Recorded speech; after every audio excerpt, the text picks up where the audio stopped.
Udahlah, kita masuk Islam saja, aman, pasti masuk surga. Nauzubillah min dzalik ya. 100 kali, 1000 kali kita begitu kepada Allah, kata Allah, berbuatlah sesukamu, pasti aku akan ampuni. Banyak sekali anak-anak pesantren, teman-teman sekalian, di Indonesia pakai jilbab, masuk ke Amerika buka jilbab. Hari ini kita taubat, besok maksiat lagi, taubat maksiat lagi. Yang kemarin-kemarin itu sudah cukup, ya Rob, ampuni kami ya Allah. Masya Allah, ngeri ya kalau kita dengar dosa-dosa besar yang dijelaskan Uma tadi.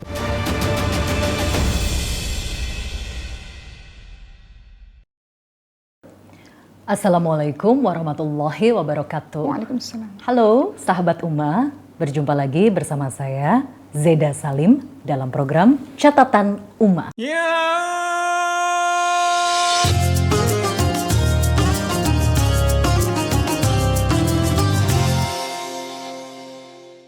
Sahabat Uma, di dunia ini semua manusia tidak luput dari dosa. Itulah mengapa Allah dan Rasulullah memerintahkan kita untuk banyak berdoa dan juga meminta ampun, terutama beristighfar ya, agar kita terhindar dan juga terhapus dari dosa. Namun banyak dari kita yang kurang memahami sebenarnya dosa-dosa seperti apa sih yang diampuni dan tidak diampuni oleh Allah Subhanahu wa taala. Bagaimana caranya agar kita bisa terhindar dari dosa-dosa baik kecil maupun besar. Kita akan membahasnya lebih jauh terkait dengan dosa. Bagaimana cara melebur dosa, bagaimana cara menghindari dosa, dan apa ancaman Allah bagi para pendosa yang tidak mau bertobat. Kita akan membahasnya lebih jauh dalam Catatan Uma kali ini. Seperti biasa, saya tidak sendiri. Di studio sudah ditemani oleh ahli ilmu yang luar biasa, Masya Allah, cantik, soleha. Siapa lagi kalau bukan Ustazah Uma Okistiana Dewi. Kita sapa beliau. Assalamualaikum Uma. Waalaikumsalam warahmatullahi wabarakatuh, Mbak Zeda. Sehat ya Uma? Alhamdulillah ya? Sehat. Masya Allah. Mbak Zeda sehat? Alhamdulillah. Sehat. Bicara masalah dosa Uma, di sini kita akan membahas tentang polemik dosa yang menjadi pertanyaan banyak orang. Sebenarnya dosa itu yang diampuni oleh Allah dan yang tidak diampuni oleh Allah itu contohnya seperti apa sih Uma? Kebanyakan dari kita kan menyepelekan dosa kecil sampai akhirnya menumpuk dan akhirnya menjadi gunung, dosa besar. Nah mungkin satu hal yang disampaikan, dosa apa yang bisa diampuni oleh Allah dan dosa apa yang tidak mungkin diampuni oleh Allah. Ya, baik sahabat Uma yang dirahmati oleh Allah Subhanahu wa taala, tidak ada manusia yang suci, semua manusia pasti berbuat dosa. Betul. Dan Allah menutupi dosa-dosa kita di mata manusia, sehingga orang-orang bisa memuji-muji kita, bisa sayang pada kita. Kenapa? Karena Allah yang menutupi dengan kasih sayangnya Allah. Seandainya Allah buka aib-aib kita, kekurangan kita, nggak ada seorang pun yang mau berteman dengan kita, karena saking menjijikkannya diri ini. Maka kita diminta oleh Allah Subhanahu wa taala untuk senantiasa bertaubat atas dosa-dosa kita. Sebelum kita membahas mengenai dosa mana yang diampuni, mana yang tidak diampuni, kita harus tahu terlebih dahulu dosa itu ada dosa kecil, ada dosa besar. Betul. Rasulullah SAW ingatkan pada para sahabat, jauhilah 7 dosa yang membinasakan. Maka para sahabat pun bertanya, apakah 7 dosa yang membinasakan tersebut? Yang pertama adalah syirik kepada Allah Subhanahu wa taala. Jadi yang namanya dosa besar syirik kepada Allah, kalau akhir hidupnya masih syirik kepada Allah, tidak beriman kepada Allah, pasti dosanya tidak diampuni oleh Allah Subhanahu wa taala. Syirik itu menduakan Allah, menyekutukan Allah, menyekutukan Allah, menyembah selain Allah. Betul. Seandainya muslim meninggal dalam keadaan muslim, ya mungkin di KTP tidak menyekutukan Allah ya, muslim begitu, tapi belum tentu. Itu bagaimana Uma? Setiap hamba Allah yang ada kalimat la ilaha illallah Muhammad Rasulullah, yang mengakui Allah adalah Rabbnya, Rasulullah adalah Rasulnya, mengakui walaupun hanya sebiji zarrah, artinya dia punya keimanan dalam hatinya, apapun yang dia lakukan, tapi dia punya keimanan dalam hatinya, dia masuk surga Allah Subhanahu wa taala. Tapi terlebih dahulu harus dicuci dulu di dalam nerakanya Allah, sesuai dengan dosa-dosa yang dia lakukan selama di dunia. kita ya. Itu makanya itu bukti kasih sayangnya Allah kepada kita semua, bahwa orang-orang yang beriman akan masuk kepada syurganya Allah selama dia memiliki keimanan kepada Allah Subhanahu wa taala. Tapi Allah Maha Adil. Betul. Atas semua kedzaliman, kejahatan yang kita lakukan di muka bumi, semuanya itu ada balasannya dari Allah Subhanahu wa taala. Insyaallah. Kita kembali Mbak Zeda, tadi kita katakan ada 7 dosa besar sahabat-sahabat sekalian. Yang pertama, yang paling besar itu syirik kepada Allah Subhanahu wa taala. Kalau akhir hidupnya tidak beriman kepada Allah Subhanahu wa taala, maka dia akan masuk kepada nerakanya Allah Subhanahu wa taala. Itu ajaran Islam. Kemudian yang kedua, dosa besar termasuk adalah sihir. Sihir. Musyrik. Sihir, dia bermain-main dengan sihir. Iya. Ada orang-orang mengatakan Indonesia ini banyak sihir. Termasuk golongan musyrik ya itu Uma ya? Ya betul, karena kan meminta pertolongan kepada selain Allah Subhanahu wa taala atau mencelakakan orang lain dengan sihir. Tapi itu juga termasuk syirik juga kah Uma? Betul, karena dia menduakan Allah, minta tolongnya bukan kepada Allah Subhanahu wa taala, mungkin dengan para dukun-dukun yang bekerja sama dengan para jin. Seperti itu. Jadi sihir itu juga bagian dari dosa besar. Makanya jauh-jauh dari hal-hal seperti ini. Dan juga kita disuruh untuk berzikir pagi petang supaya terhindar dari sihir. Karena kadang-kadang sihir itu kena juga kepada diri kita, teman-teman sekalian. Maka disuruh zikir pagi petang agar terhindar dari sihir. Ketiga, yang juga dosa besar tentu saja membunuh jiwa yang diharamkan untuk dibunuh. Kecuali memang ada alasan-alasan yang dibenarkan, misalnya dalam perang, memusuhi Islam, kemudian dalam perang itu situasi perang ketika Rasulullah dulu berperang, memang pastinya dalam peperangan ada yang namanya yang terbunuh seperti itu. Tapi secara garis besar, membunuh tanpa alasan itu adalah sebuah dosa besar. Islam itu sangat menghargai setiap nyawa. Kita bunuh satu orang tanpa ada alasan yang benar, artinya kita menghabiskan seluruh nyawa umat manusia. Insyaallah. Jadi membunuh itu termasuk dosa besar. Keempat, makan riba. Riba itu dosa besar. Makan riba contohnya gimana nih Uma?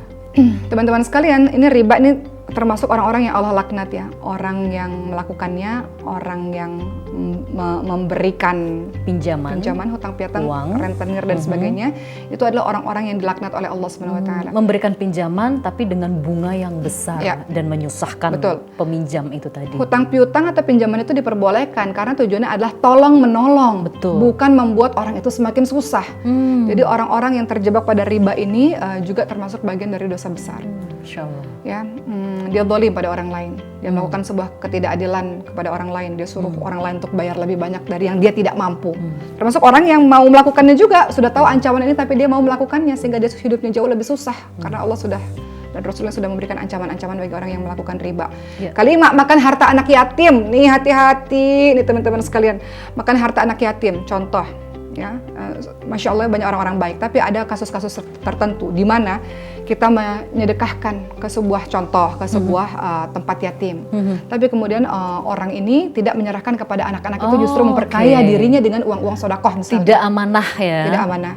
Apalagi harta anak yatim yang dimakan itu juga bagian dari dosa besar kata Rasul. Keenam, lari dari medan perang.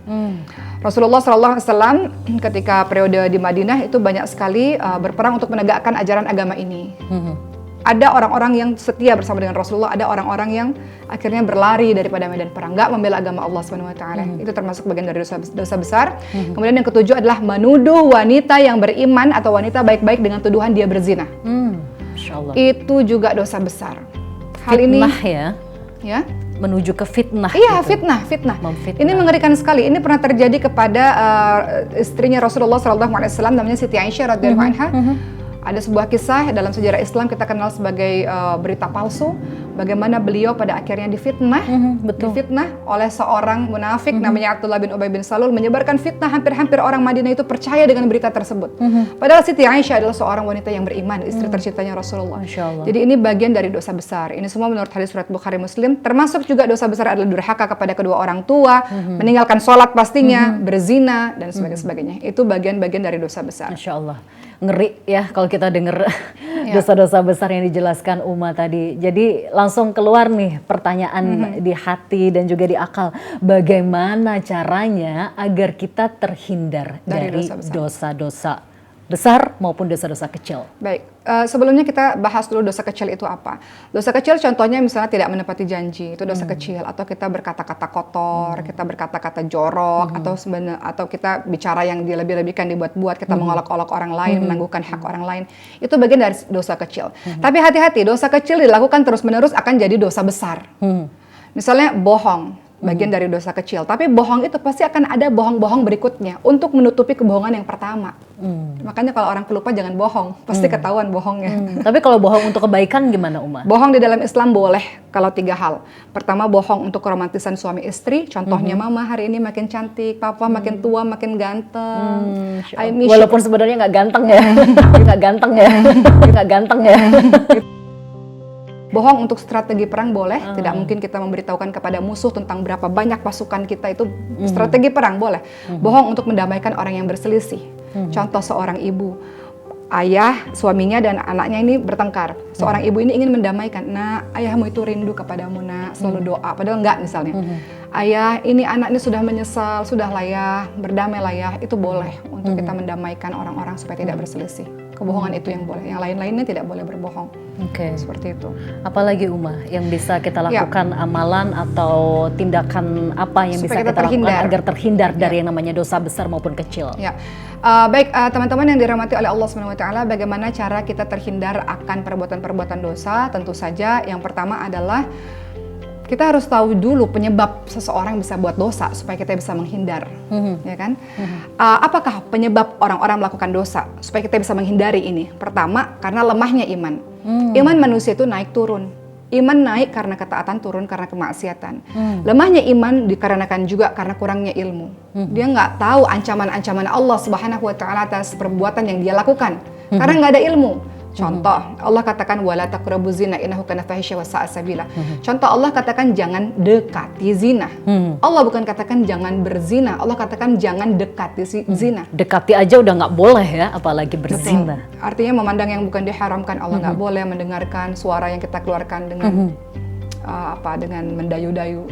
Itu semuanya langkah mendekati zina yang ujung-ujungnya nanti barulah pada kemaluan. Tapi sebelum pada ke situ pasti ada langkah-langkahnya, dan Allah sudah melarang sejak awal jangan mendekati. Artinya adalah kita bisa melakukan dosa penyebabnya karena kita kurang lemahnya iman. Lemahnya iman itu dikarenakan karena kurangnya ilmu, nggak adanya usaha-usaha untuk mempelajari sehingga dia tidak tahu bagaimana ancaman Allah terhadap dosa tersebut. Kedua, supaya kita nggak buat dosa, kita tahu penyebabnya apa. Penyebabnya adalah teman bergaul yang jelek. Artinya jangan bergaul kepada orang-orang yang sekiranya menjerumuskan kita. Oke, Masya Allah. Kita boleh bergaul dengan siapapun karena Islam rahmatan lil alamin. Tapi pastikan kita itu mewarnai, bukan diwarnai. Oke. Ustadz Samsyi Ali, waktu saya berada di Amerika, beliau seorang imam di New York di Amerika. Beliau mengatakan banyak sekali anak-anak pesantren, teman-teman sekalian, di Indonesia pakai jilbab, masuk ke Amerika buka jilbab. Masya Allah. Karena apa? Karena pergaulan. Betul, betul. Tidak kokoh. Yang harusnya mewarnai, ajak teman-temannya kenal Allah, justru dia yang terikut. Maka sebab yang kedua, ketika orang buat dosa karena teman bergaul yang jelek. Jadi cari pergaulan yang baik. Kata Rasulullah, seseorang itu sesuai dengan agama temannya. Aduh, Masya Allah, ini catatan Uma yang luar biasa untuk sahabat Uma di rumah ya. Hati-hati dalam bergaul ya. Jangan karena kita tergiur dengan kata atau kalimat berteman dengan siapa aja. Boleh, tapi hati-hati kalau terlalu dekat, itu bisa mempengaruhi keimanan dan ketakwaan kita sebagai seorang muslim ya. Jadi harus memilih teman-teman yang soleh atau solehah kalau ingin dijadikan teman dekat gitu ya, Uma ya. Kemudian penyebab orang lain berbuat dosa yang ketiga adalah pandangan yang begitu bebas yang tidak dijaga. Ini juga jadi dosanya kemana-mana nih. Pandangan yang tidak ditundukkan, nanti mulailah panah-panah iblis itu menyerang kita. Baik laki-laki maupun perempuan. Betul. Ya. Dalam surah An-Nur ayat ke-30 ada kalimat a'udzubillahi minasyaitonirrajim qulil mu'minin yaghdudna min absarihim wa yahfadzu furujahum. Katakan pada laki-laki beriman hendaklah menahan pandangan dan memelihara kemaluan. Semuanya dimulai dari pandangan, baru ntar dosa-dosa yang berikutnya.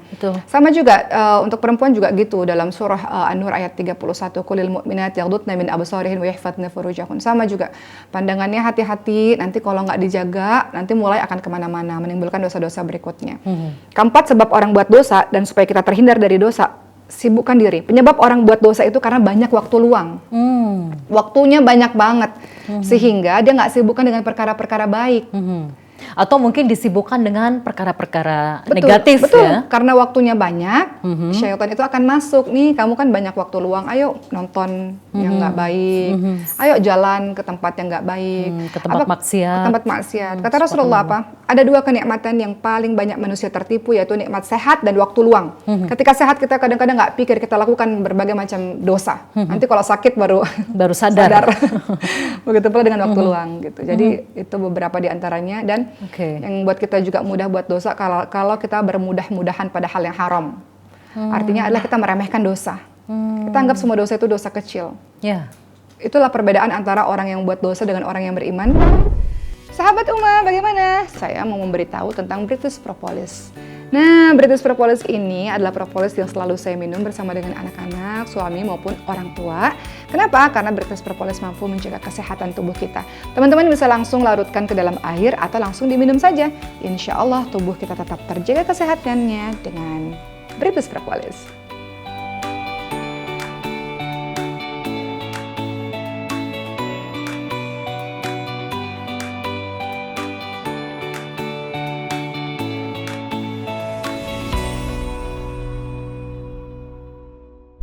Kalau orang yang beriman itu ketika dia buat dosa, dia seolah-olah berada di bawah gunung yang sangat besar yang siap menghancurkan dirinya.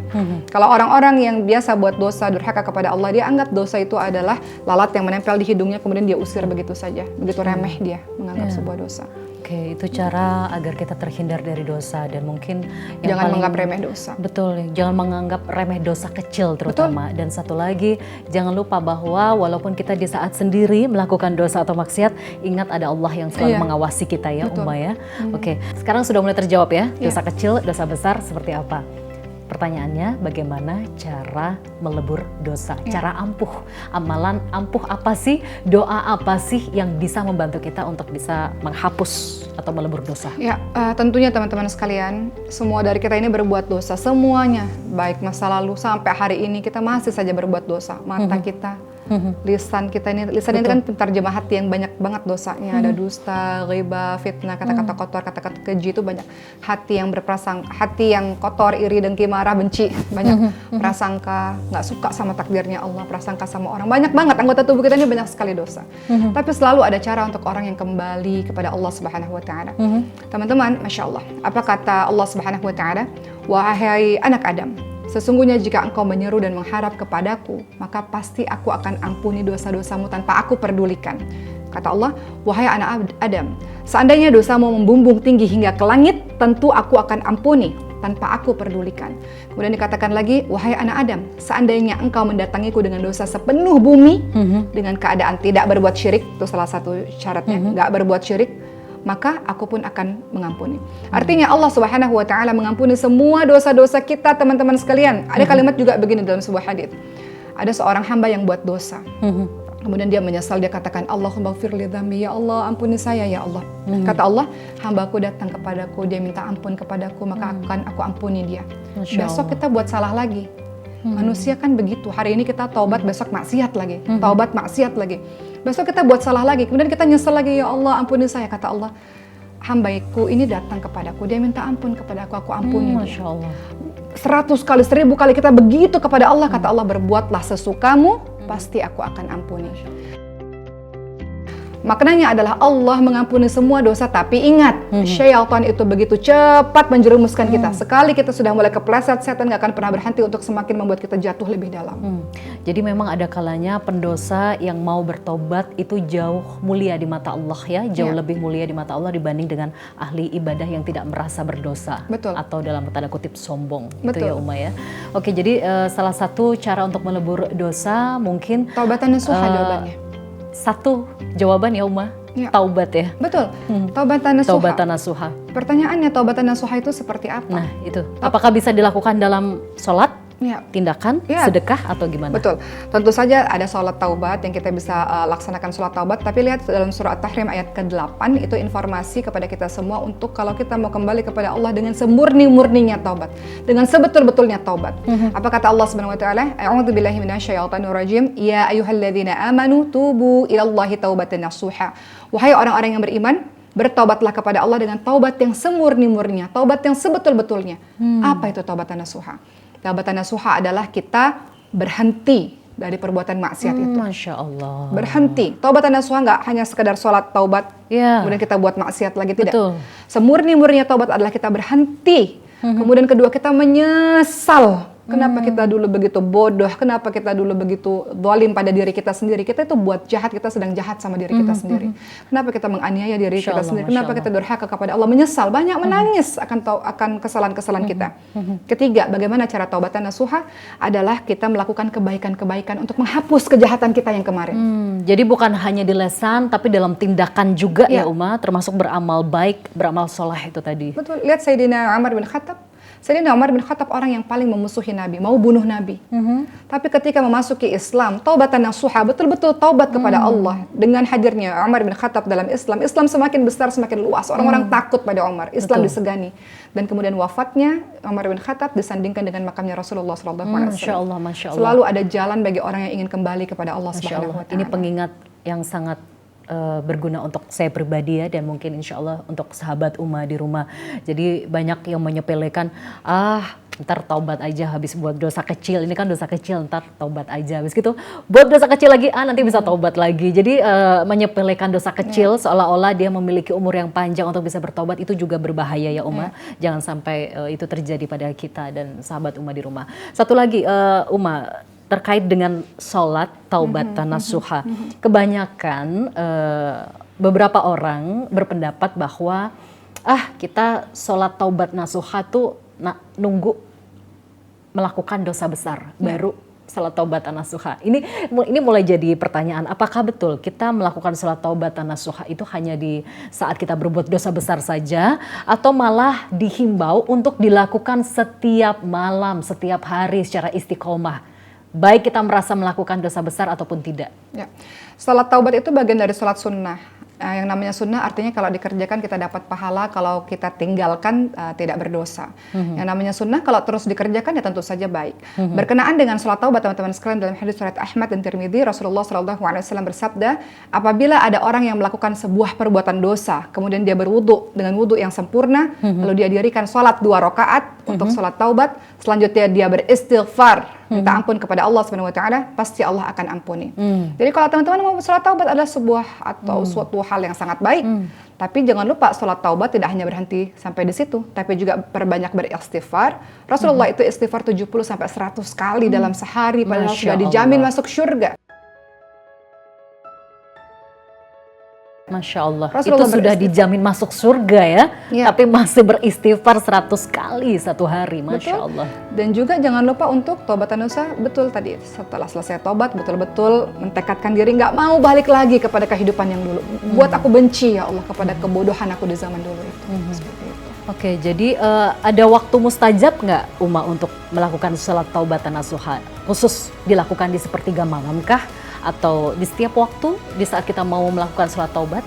Biasanya kalau kita taubat kan kita butuh suasana yang hening, suasana yang kita bisa berdoaan kepada Allah Subhanahu wa Ta'ala. Sholat taubat itu bisa dilakukan sebenarnya kapan saja. Tapi kalau menanyakan waktu terbaik, namanya kita ingin taubat, kita ingin menangis kepada Allah Subhanahu wa Ta'ala, pasti kita maunya khusyuk, berdoa dengan Allah Subhanahu wa Ta'ala.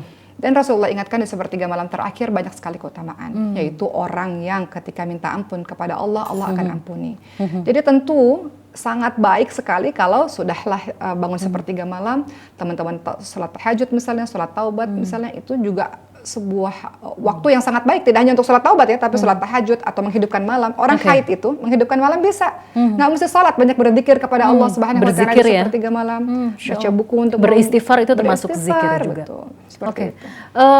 Bicara masalah sholat taubatan nasuha, ini menarik ya Uma, karena beberapa orang termasuk saya pribadi kadang kurang memahami begitu.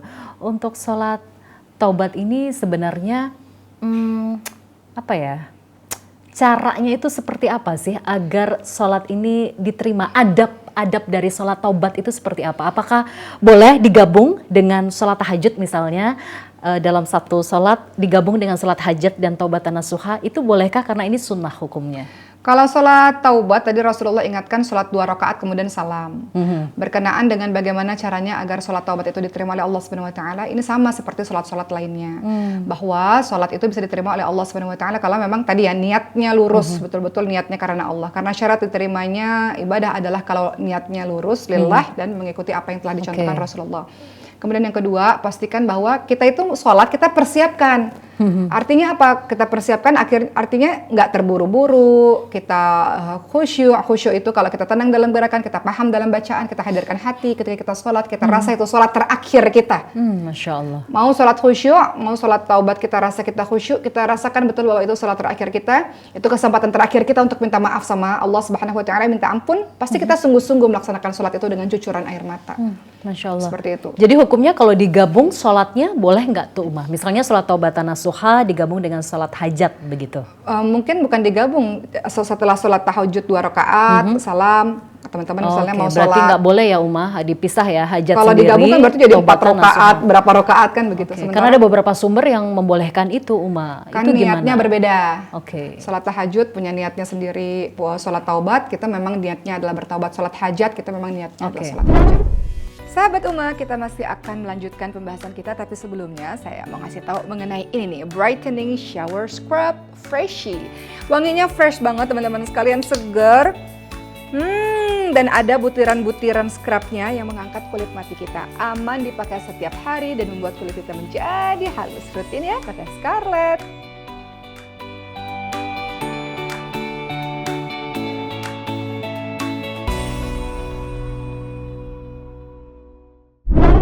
Baik, satu lagi nih Uma yang paling menarik ya. Biasanya kita kalau melihat pendosa, ya orang yang berbuat dosa, orang yang berbuat maksiat, kebanyakan kita itu membenci, ya.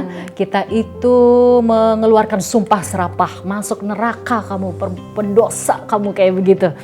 Padahal sebenarnya gimana sih Uma adab menghadapi orang atau manusia atau pendosa yang berbuat maksiat? Kita benci atau justru kita kasihani? Sahabat Uma semuanya, kalau kita melihat pendosa, jangan lupa kita juga pendosa. Betul, Masya Allah. Beliau punya dosa di tempat yang lain, kita juga punya dosa di tempat yang lain, teman-teman sekalian. Jadi tidak boleh seorang muslim ini memandang seseorang, apalagi seorang mukmin ya, dengan mata benci. Yang kita benci adalah perilakunya. Perilakunya kita benci, tapi bukan orangnya. Betul. Karena dia buat dosa, kita juga buat dosa. Kita juga banyak dosanya. Betul. Sebagaimana dia juga buat dosa. Kalau kita lihat Rasulullah SAW, Rasulullah itu mengajarkan pada kita itu penuh cinta, penuh kasih sayang. Ada surah yang ingin saya bacakan pada teman-teman semua, surah Al-Asr. Ini menjadi landasan untuk kita cinta. Islam itu dibangun tidak hanya sekedar karena akidah yang kokoh, tapi juga karena ada ukhuwah Islamiyah. Persaudaraan sesama muslim. Kita bisa selamat kalau kita sama-sama saling sayang, saling peduli. Dalam surah Al-Asr, Allah Subhanahu wa taala berfirman, "A'udzubillahi minasyaitonir rajim, wal 'asr, innal insana lafi khusr, illa alladzina amanu wa 'amilus solihati wa tawassaw bil haqq wa tawassaw bis sabr." Perhatikan teman-teman, ini ayat favorit saya supaya kita menghadirkan cinta pada saudara-saudara kita. Kata Allah, demi masa sesungguhnya manusia berada dalam kerugian, kecuali mereka yang beriman, mereka yang beramal salih, saling menasehati dalam kebenaran, saling menasehati dalam kesabaran. Apa maksudnya? Untuk lebih mudah kita buat menjadi analogi. Kita berada dalam lautan yang dalam, kita tenggelam, dan semuanya pingsan, termasuk diri kita. Bagaimana cara kita selamat? Beriman, kata Allah. Demi masa sesungguhnya manusia berada dalam kerugian kecuali mereka yang beriman. Beriman itu apa? Beriman itu sadar. Cara kita untuk bisa menyelamatkan diri kita, kita sadar dulu. Setelah kita sadar, wah ternyata saya pingsan dan tenggelam di lautan. Bagaimana cara supaya saya bisa selamat? Kata Allah Subhanahu wa taala, beriman dan beramal saleh. Beramal saleh itu berbuat baik. Kemudian kata Allah Subhanahu wa taala, dan jangan lupa saling menasihati dalam kebenaran dan kesabaran. Kemudian setelah kita berenang ke atas, kita lihat ke bawah. Ya Allah, banyak sekali saudara-saudara saya semuanya pingsan dan semuanya tenggelam. Nggak mungkin kita sendirian ke atas, nggak mungkin, karena kita punya cinta dengan mereka semua. Betul, betul. Kita katakan lagi, nggak mungkin ini. Saya nggak akan bisa biarkan saudara-saudara saya yang saya cintai ini semuanya tenggelam dan pingsan. Wa tawassaw bil haqq.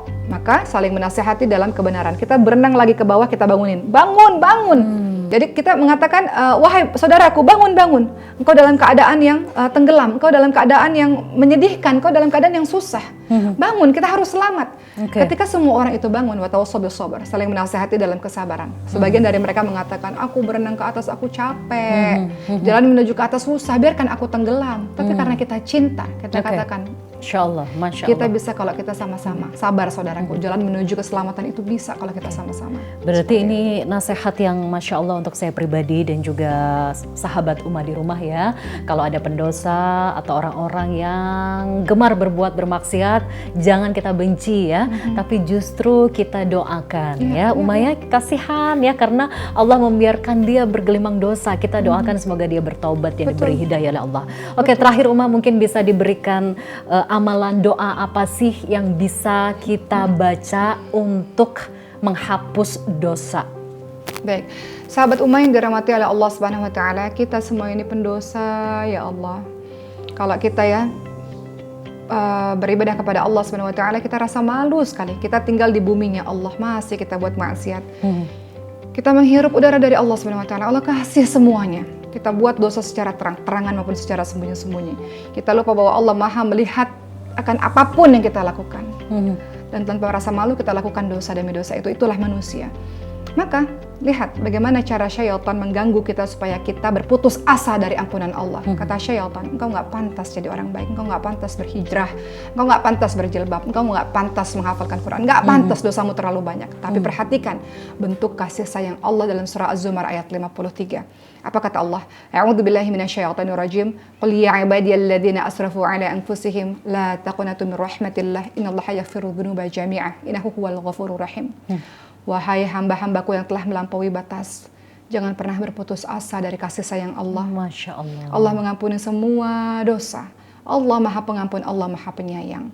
Allah memberikan kabar gembira kepada kita dengan kalimat yang sangat santun. Allah nggak panggil kita wahai penzina, wahai peminum khamar, wahai tukang ghibah. Tidak, Allah tidak pernah panggil kita dengan kalimat-kalimat seperti itu. Allah panggil dengan kalimat yang sangat santun. Wahai orang-orang yang melampaui batas. Artinya Allah rindu kita untuk kembali kepada Allah dengan taubatan nasuha. Rasa-rasanya sudah cukup, sudah cukup. Yang kemarin-kemarin itu sudah cukup ya Rabb, ampuni kami ya Allah. Minta kepada Allah agar Allah bencikan kita dalam perbuatan maksiat itu dengan doa, Rabbana la tuzigh qulubana ba'da idh hadaitana wa hab lana min ladunka rahmah innaka antal wahhab. Jangan kembalikan kami ya Allah kepada kehidupan kami yang bodoh, yang jahil, yang penuh dengan maksiat setelah Engkau berikan petunjuk kepada kami ya Rabb. Semoga istiqamah di jalan kebaikan. Masya Allah. Dan mungkin ada satu tambahan lagi ya Uma, ada satu hadis yang mungkin bisa kita amalkan ya. Ada bacaan subhanallah wa bihamdihi subhanallahil azim. Itu bisa melebur dosa walaupun seperti buih di lautan. Betul ya Uma ya? Betul. Silakan kita banyak berzikir kepada Allah Subhanahu wa taala. Insya Allah dengan zikir tersebut kita akan ingat Allah. Kalau sudah ingat Allah pasti akan berpikir banyak untuk berbuat maksiat yang Masya Allah, Masya Allah. Jadi ini kesimpulannya, jangan pernah berputus asa sekalipun kita adalah pelaku maksiat ya, pendosa ya, orang-orang yang melampaui batas. Jangan pernah berputus asa karena sesungguhnya kasih sayang Allah itu amat besar ya. Bertaubat ya, itu ya Uma. Dan satu lagi mungkin untuk sahabat Uma di rumah, kesimpulan dari apa yang Uma sampaikan tadi, sebagai manusia untuk menghindari dosa ya, selalu meminta pertolongan pada Allah ya Uma. Sekali lagi kita tidak bisa mengandalkan diri kita sendiri untuk bisa terhindar dari dosa. Kita tidak akan mampu karena setan itu Masya Allah kalau menyerang itu dari arah manapun. Jadi selalu meminta pertolongan pada Allah agar kita terhindar dari dosa. Itu yang paling penting ya Uma. Baik Uma, Masya Allah, bermanfaat sekali ilmunya. Semoga selalu diberkahi, dirahmati Allah Subhanahu wa taala. Terima kasih Ustazah Uma Oki Istina Dewi. Dan pemirsa, sahabat Uma di rumah, demikian catatan Uma kali ini. Semoga bermanfaat untuk kita semua. Kita bisa mengambil hikmah ya, kita bisa menjadi manusia yang lebih baik dari sebelumnya, dan semoga kita bisa menjadi manusia yang terhindar dari dosa dan diampuni dosa-dosanya oleh Allah Subhanahu wa taala. Demikian saya Zeda Salim dan juga Ustazah Oki Istina Dewi dan seluruh kerabat kerja yang bertugas, terima kasih. Mohon maaf jika ada salah kata atau khilaf. Wassalamualaikum warahmatullahi wabarakatuh. Waalaikumsalam warahmatullahi wabarakatuh.